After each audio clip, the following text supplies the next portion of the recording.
So I wrote down a phrase about policies, which is the guardrails of growth. Your management team beneath the board have got to be aware of what these policies are and live by them. I would say it's almost impossible to grow sustainably without decent policies in place. And this is perhaps a little bit dancing around the definitions a little bit, but it protects you as a director. I guess as well, there's some authentic leadership stuff in there as well, isn't there, in terms of like, you've got to live the policies that you've put in place.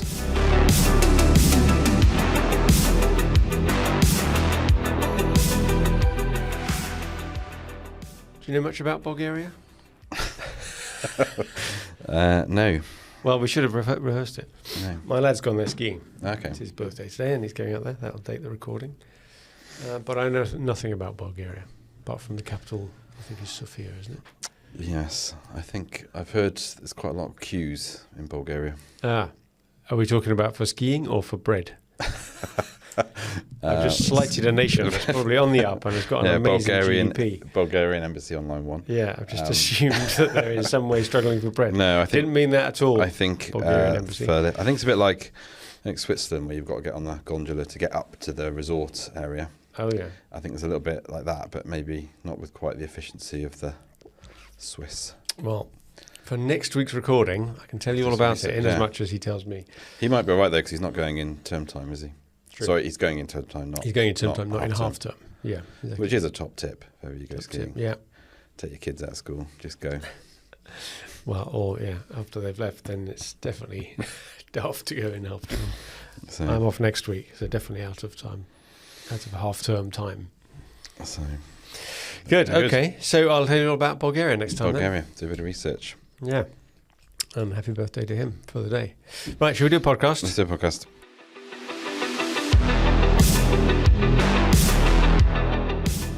Hello and welcome to another episode of the SME Growth Podcast from Wellmeadow, where every week we try and come up with something interesting or useful, or both, for owners and managers of small and medium-sized enterprises, small and medium-sized businesses, if you prefer.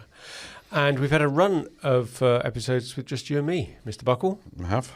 The audience haven't been writing in to complain or check the post bag. I think we're okay. We've got a couple of guests coming up soon, though. It's a war of attrition. Beat you down. We're doing a Maybot podcast. If we can just whiffle on long enough, it almost doesn't matter what we talk about in there. We should do one, shouldn't we? Just totally random, like Lorem Ipsum podcast.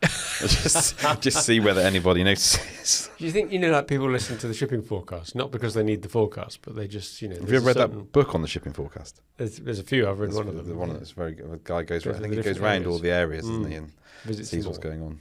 Yeah, no, that's very good. But it's a thing at night, isn't it? You get the sailing by tune, and then you drift into it, and it's almost like a poem, isn't it? Yeah. And it's a bit like cryptic crossword, isn't it? You've sort of got to understand. Do you try and guess the next? Well, I haven't listened to it for ages, but Lanark is the Lanark one. Or no. I just made that up. That must be the more complicated top level sailors. Oh, I see. That one. For the more experienced. I wouldn't go there if I was you. Probably a bit treacherous. Okay. Not even on the charts. It's that dangerous. Exactly. You see where the dragons are. Yeah, just past that one. Right. Yeah, okay. Just past that. Well, we've tried to lighten the mood because we've got a fairly serious subject today, a bit more of a dry subject in terms of some of these business things. But what episode number have we got to?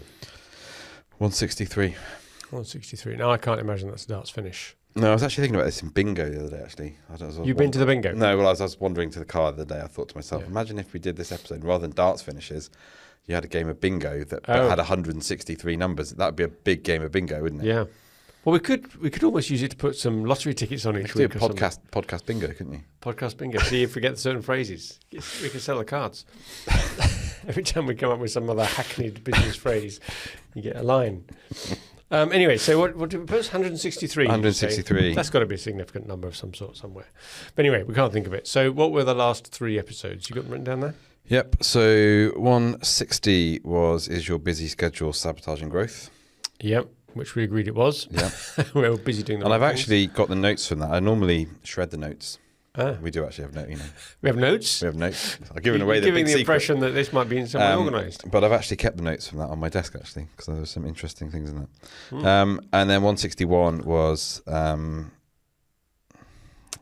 to forget your podcast. Danger of success. That was the first of the Wreath lecture ones. Why thriving SMEs fail. That's it. I can't read my own handwriting. No one else can read your handwriting. So yeah. That's Rutger Bregman, I think his name is, the Dutch writer, and he did the first of the Reith lectures for the BBC, and he talked about how empires get so mighty that they fall, and we drew the parallels with business. Sometimes I find my handwriting, it's easier to go right to left. We tried it upside down. There's higher probability of it actually making sense. You could have been a spy. I'd be like cryptographer. Just like, and then 162 was how small teams can create big change. And that was... Yeah, which was inspired by the second of the Rutger Bregman lectures, talking about abolitionists and all that stuff small groups did. And we tried to, without stoking a revolution, we started to think about how that might happen in businesses. If the leadership team are busy doing other things or absent for other reasons, what can you do about it? Be the change you want to see. Yes. And for those people who are tuning in thinking, is this going to be the episode about Predator Badlands? As promised. It's got to wait. It's only new out. I don't want to spoil it for everybody. Oh, I see. That's the only reason we haven't done it. It's too early yet. Well, might neither be a have few we. References to it. You're going to drop them in, are you, then? Yeah, I've got a few little. Well, neither are we going to carry on giving tribute to the Reith lectures, because he gets a little bit, goes off-piste from where we could draw parallels to SMEs in the next two of universal basic incomes and wealth taxes and all that sort of stuff. So we leave Rutger there and we go back to other stuff.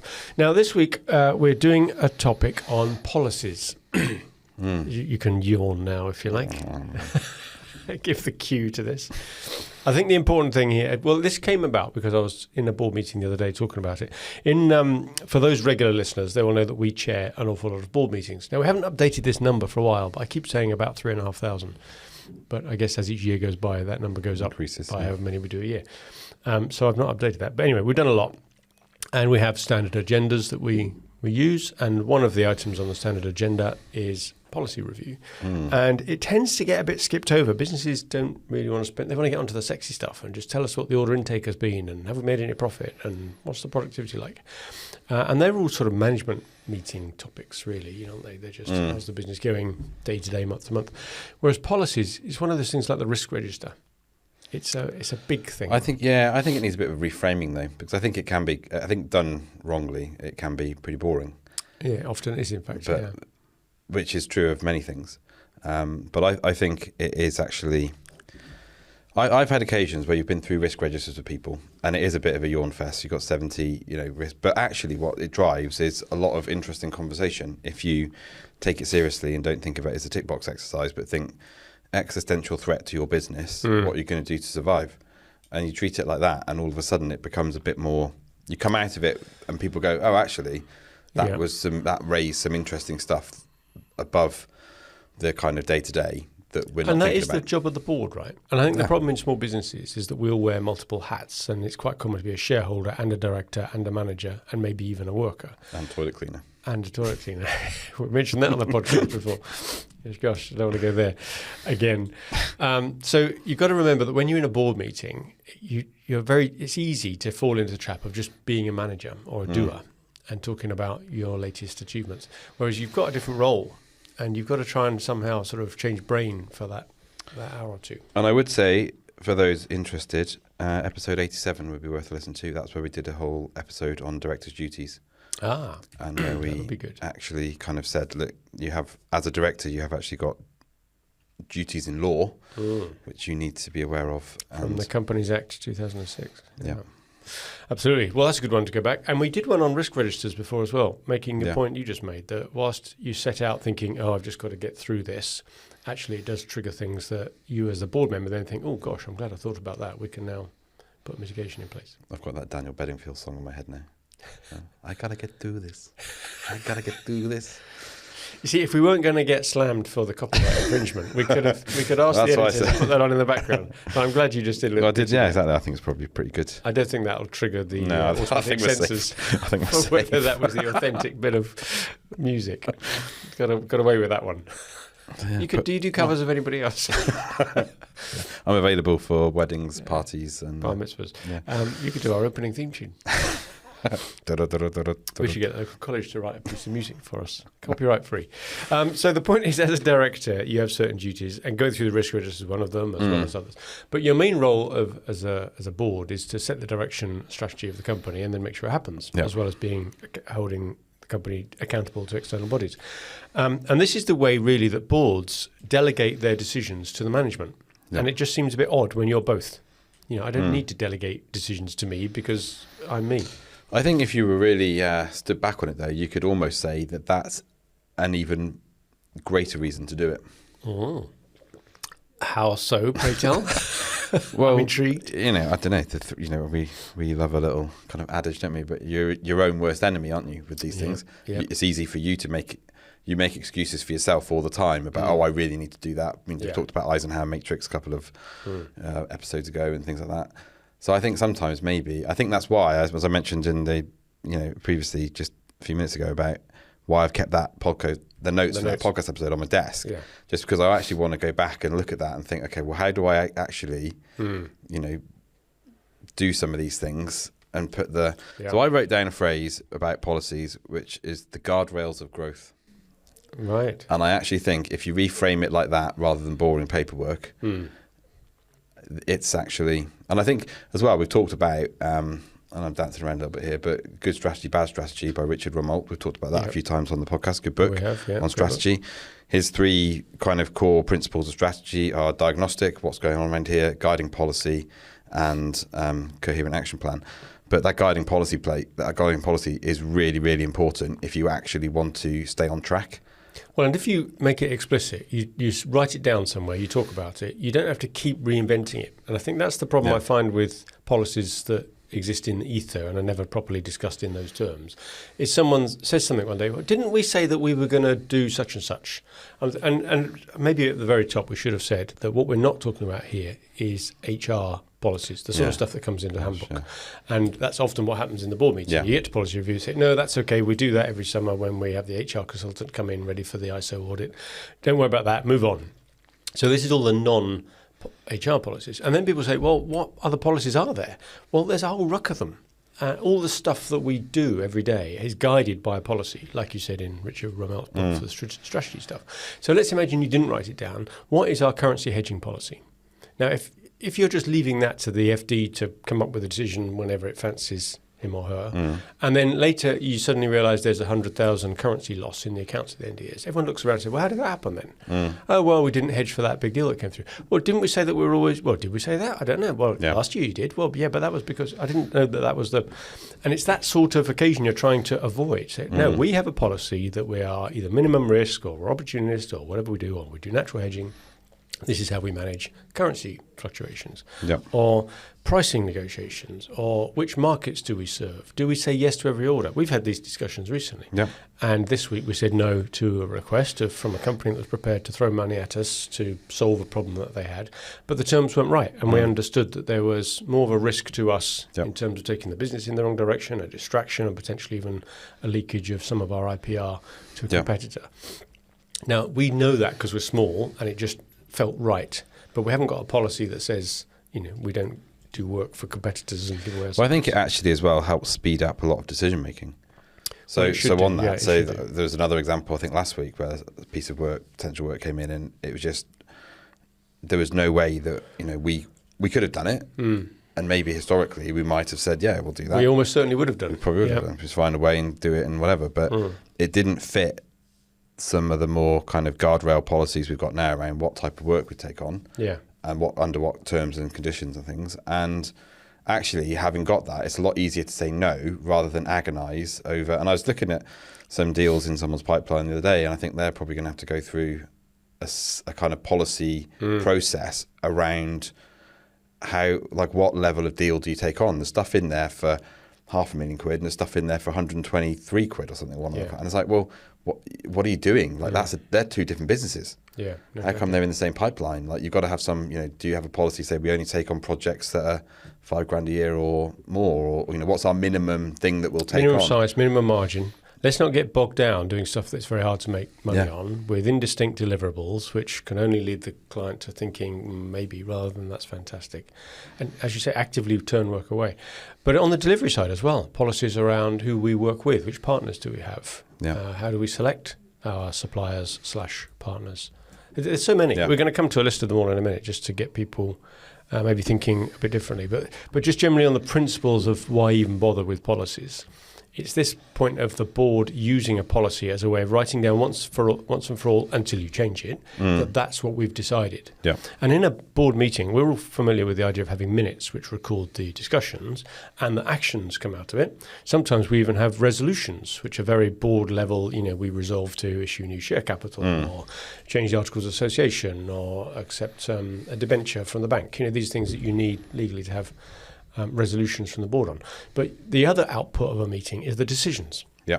And it doesn't necessarily lead to an action. No one has to go and do anything because you made that decision. It's just that from now on, we've decided we are going to do such and such. Yeah. Use my example of currency exchange hedging, for example. And you need to write that down somewhere. And the place you write that down is a policy. But if you just write it down in a dusty drawer and never open it, it's worthless, obviously. Your management team beneath the board have got to be aware of what these policies are and live by them. Yeah. So you're into I guess as well, there's some authentic leadership stuff in there as well, isn't there, in terms of you've got to live the policies that you've put in place. Yeah. And in a job description throughout the hierarchy, people should be aware that part of their job is to abide by the company policies. And this doesn't mean just the HR policies, which are all about, diversity and inclusion and maternity rights and using your phone for the right purposes and not giving your passwords away and all that stuff. There's a lot more to it. So they're protecting the company, really. And I guess it's a measure of risk appetite in some way. It's up to the board to decide how much they want to put these guardrails on growth, as you put it, and how much they're prepared to let it run free. And it strikes me as a bit like insurance. That was a very topical thing this week. We had to go through the insurance documents for our renewal for the year on everything. One of 10 documents had 134 pages in it, and you lose the will to live. And you realise, what's the point? And it's only when you have to make a claim, as one of our clients did once, and realised that they weren't covered. And that's what drives us every year to actually take this thing seriously. But I wonder how many listeners to this actually know what they're covered for. Yeah. And what's changed from year to year. You picked up on a change last, didn't you? We're not covered if a bomb lands on us. Yeah. That was crazy that had been actually physically taken out. And this year they've taken out that we're not covered for flooding anymore, whereas we used to be. For whatever reason. So you got to just know, anyway, the insurance is one of those things that you put a lot of effort in, hoping that you never have to ever use it, as a defence. And I think it's sort of the same with policies, although they are the mechanism to tell others the way we want you to work around here. What's the company's view on such and such? I would say it's almost impossible to grow sustainably without decent policies in place. Yeah, that's got to be true. I don't think you can. I don't know where the trigger point is. How far do you think you can go sort of winging it? Well, I think there's a bit of a thing, isn't there, around you could have amazing policies and no sales, and you've almost built yourself a great template business. It's not actually a business. You've not got any customers or clients or money coming in or sales. But I think there comes a point where you think, maybe as you expand and there's more than you, although I would still stand by my previous point that if you're wearing a couple of hats, having a policy of this is how I've got to think about these things still stands. But I think, and it doesn't have to be, great tomes, does it? No, in fact, and I think that's the art, how to boil it down. Yeah. In fact, I was looking at, I got old ChatGPT to say, if I wanted a policy on everything, how many, don't go completely silly, but how many could you come up with? And very quickly it came up with 50 non-HR policies. And you think, Mike, that's just too many. We're not going to be able to apply by that. So you have to boil it down to a group. I think I've got ours down to about 12 non-commercial policy areas. The other point that might be worth making, and this is perhaps a little bit dancing around the definitions a little bit, but it protects you as a director. Because you have duties, legal duties, as you say, as a director, whereas you don't have legal duties as a manager. So if you're a bad manager, you can't be sent to jail for that, right? You were employed by a director.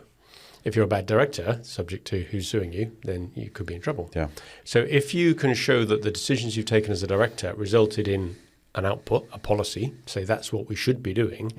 You could argue that this isn't legal advice, by the way, but even if you wrote that policy and then you didn't follow it, you could say, well, I intended to, because look, that's what the board's decision was. Then when I was in the heat of the moment, we forgot the policy or didn't follow it. But you could show that the director's part of your role was fulfilled. It's just that the manager's part of your role wasn't. I'd like to see that one tested in court. But what's the definition of a policy? Have we got that? It's got to be something. Polis, like is Latin or Greek, isn't it, for city? Yes. So it's got to be something about how you live together. It's got to be something around that etymology, isn't it? Or like how you work as a collective, probably, isn't it? Or something like that. I think we should look that up.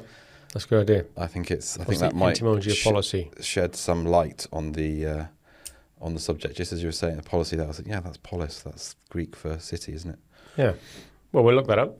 And then, because I think that then is about, like you say, it's about how do you, it's about protecting yourself. It's about protecting your people. It's about just knowing how to operate together as a collective, isn't it? Comes from Greek. Yeah. Polis. Yep. Definitely. And late to Middle English, apparently. From civil administration in the Old French, which came from the Greek. Yeah. There you go. Originates from Middle English policy, meaning art of governance or civil administration. There you go, that's what it is. And basically it's a course or principle of action adopted or proposed by an organisation or individual. Yeah. So it's just writing down what we say we're going to do, really.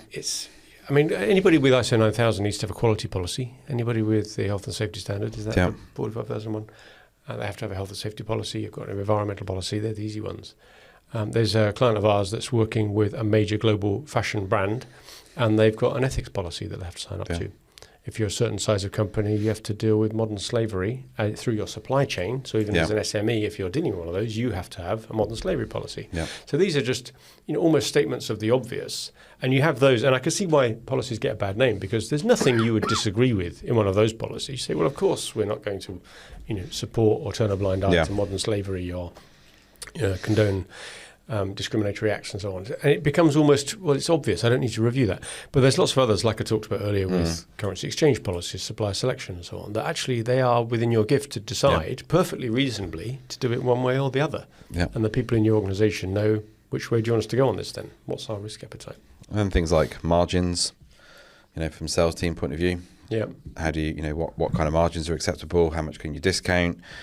Who can discount? What's the authority chain? What's the... Well, that comes to, of all of them, the second one that is in ours is, I think, one of the most powerful, which is the one we call the delegation of authority policy. And surely, as your point, as soon as you grow, and even with your two hats thing, you've got to be quite clear, how much is everybody allowed to do? And without writing this down, are you happy that the office junior could take a call from a prospect, as someone prospecting to you, and agree, effectively binding the company to a contract for something that you've got no sight of? And how much are they allowed to do that for? Okay, I'll change the electric supplier or sign up to your great service that I've got a 5-year term on. So that's quite important. Bless you. Oh no, this is the lingering cold from last week. It's the last. Yeah, you did warn me the idea of coming into a podcast studio. With no ventilation. But you assured me that you're past... I'm probably past infection stage. So should we do a quick rattle through in what time we have left of the dozen or so policies, the dirty dozen that we've got, which really, I talked about that list of 50. They're groupings of the ideas. And the first one is a bit bigger company maybe, but it's the strategy and risk policy. This one is more about, I think, how a board goes about not only developing and refining its strategy, but where are the guardrails on that you talk about? So should it be a matter of policy that we do not try and develop new products for new customers, the whole Ansoff matrix high-risk corner? That's just too risky for us. Or that we do not develop new products where we don't have a proven market for it, like Magic Minutes. Great waste of money, if you like, because we didn't have a solid enough guardrails about why we were doing a certain thing. Or certain markets, or for whatever reason. Anyway, the point is you can put guardrails around what it is we do. What is our USP? What's our value proposition? Classic business model canvas stuff. Who do we sell to and why? How do we make money out of that? Who are our suppliers, partners? And what are our cost base going to look like? So it's really just having a bit of a view, even if that one only ever gets used by the board. Other people don't necessarily need to know, although it could be useful to know the reason we're not operating in Bulgaria at the moment is not because of the queues for the lifts. It's because we decided visa's been denied. And that too, because of spurious. Oh yeah, your dark history. So that's the first one, the strategy and risk policy. That second one I've already mentioned, really. The delegation of authority. And even in a small company like ours, I can imagine that being useful because we don't want every single decision to have to come back to us all the time, do we? We want people to have the authority to deal with things that are appropriate. I think as well, you find that people want to help, and you've just got to make sure as well that in helping that they don't do something that maybe they haven't thought about. Yeah. I'll just agree to that because they needed this, or they, even like a contract extension, or do some extra work. They rang up and said they wanted, and it's out of scope. But I said, all those sorts of things. It's just, I think almost the other way around on ours, and this is probably true in lots of organisations. But most people in the company have got, nearly everybody, I would say, in every company has got the company's interests at heart. There are very few terrorists inside companies, and so they tend to, if they're going to err, they will err on the side of caution, which means that when that customer says, you couldn't just do this for me, could you? They are more likely to say, that's not in scope, you haven't paid for that, can't do it. Even if it's a quick 10-minute job where the result far outweighs the cost, we would have probably said, go on, I can do that for you, no problem, I'll have it done by, and because we're just on the fly and we're making that decision, whereas others wouldn't feel that they have the authority to do that. So maybe just spelling out, what. Wasn't there a hotel group in America, was it Ritz chain, that gave every employee up to $200 to solve a customer complaint? Yeah. Without question. Buy them flowers, give them a trip to wherever in the taxi, just solve problems when they happen straight away, immediately, because the impact of the speed of resolution was so much outweighs the cost of doing it. So we could be clearer on that. Yep. Financial management, working capital policies. Yes, it's quite an interesting one if you think about it, because I don't think many people outside the FD and the finance department probably think too much about where are we trying, in the big levers of the company in terms of its finances, beyond margins and turnover, how are we trying to run the engine room of the business financially? So do we try to target a certain creditor days?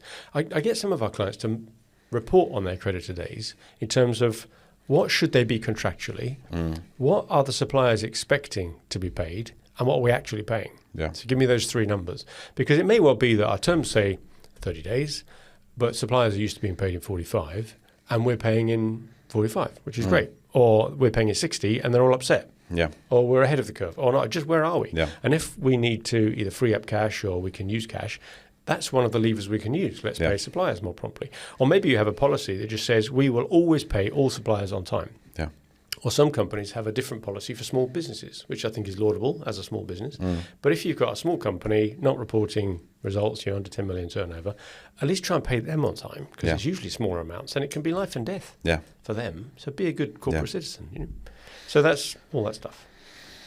That was where the foreign exchange bit came in as well. How do we hedge? Hedge and things, and if you're selling in a foreign currency as well as buying, you can naturally hedge. If not, do you buy ahead and all that stuff? So number 4 is pricing, commercial governance. So we touched on that in terms of sales. So pricing strategy, margin limits. Yeah, now you and I have done lots of discussions on this recently, and it almost has been written down, but rather than being in a policy document, it's gone into our standard proposal writing software, where all of the blocks that you can choose from have the standard pricing in, the hourly rates. Yeah. And we've had to revise those differently based on length of contracts and so on.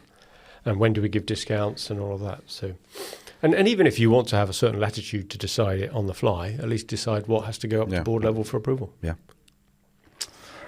Quality policy, quality and product governance, that people will be more familiar with that. It's we deal with all complaints, we register them all, we do internal audits, all that type of stuff, whatever you might have in a quality policy. And that probably relates to health, safety and environmental as well. These are more familiar for people because to have ISO 9000 or ISO 14000 or 45000. I suppose some of that quality bit as well, we're monitoring using a bit of AI as well, aren't we, through HubSpot interactions, email, things like that. Yeah, it's getting quite neat that. I tried to get a client the other day, when they do their non-conformance report meetings, their NCR meetings in a factory, anything that's gone wrong internally, not an escape to the customer, but just someone's scrapped a thing or needed to rework it.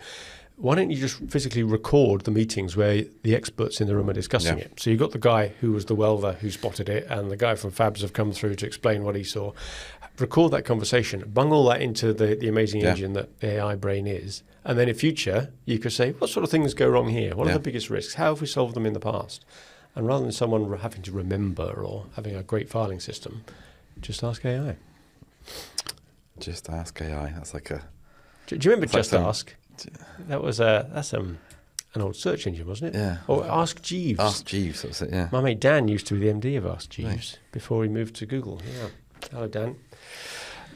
So yeah, that took me down a little avenue. So that was what one? Health and safety, Health and environmental. That was number 6. Number 6. Supply chain, number 7. Procurement.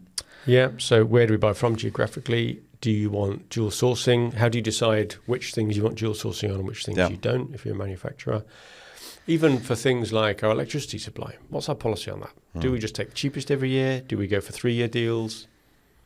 That reminds me as well about on the finance part. Are we, when we have reserves, do we put those in notice accounts? Do we put them in term accounts? Do we want everything instant access? Are we going for dodgy banks that offer high interest rates, or do we only want to go for mainstream British banks? These things, if left undiscussed, are at the whim of someone's mood on the day. Remember there was loads of councils got into trouble back in the crash because they'd all used Icelandic banks because they gave a better interest rate, and then they went bust. That sort of thing.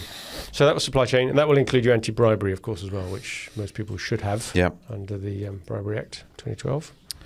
Then things like inventory and production policy, so what kind of stock holding. Yeah, those into manufacturing, we'll know all about that. Reorder levels, reorder quantities, safety stock. Yeah.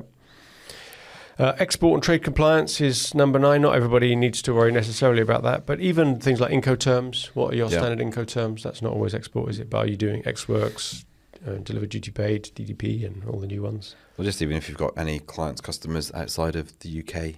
Yeah, as indeed we do. So, and what does that mean for everything to do with data and financials? And are you selling in your currency or their currency? And all that jazz. Business continuity, we've touched on. We've done an episode on that. We've done an episode on that, haven't we? Like a preppers one, wasn't it? The old preppers. Grab bag with the phone and the high-vis vest in. So having that practiced, and I think cyber incident responses in there is the most new thing to add.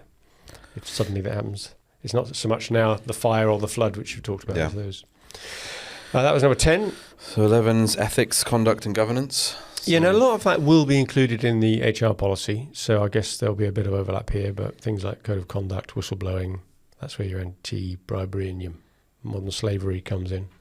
Yeah. Often forced upon you by the supply chain if you're dealing with bigger companies.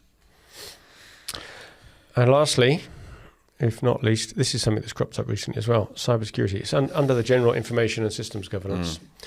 I don't know if listeners are out there, are generally speaking covered by Cyber Essentials. We are, and others are. It's reasonably light touch way of doing it. It's non-audited, so it's self-declaration. But with several of the organisations that manage that, you get some degree of cyber insurance, and we're just getting ours checked out by our broker to see, is it worth the paper it's written on?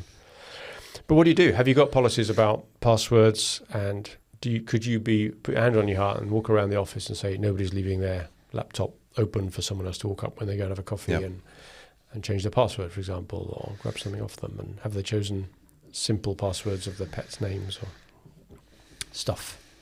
So anyway, that was just wanting to cover what they all were in terms of our group. Well, I just thought that maybe a final thought on this as well is, so once you've got these policies in place, which you should do, is could you get creative with it in the sense of communication and so rather than it just becoming a dry document, how do you actually then embed this into your company culture?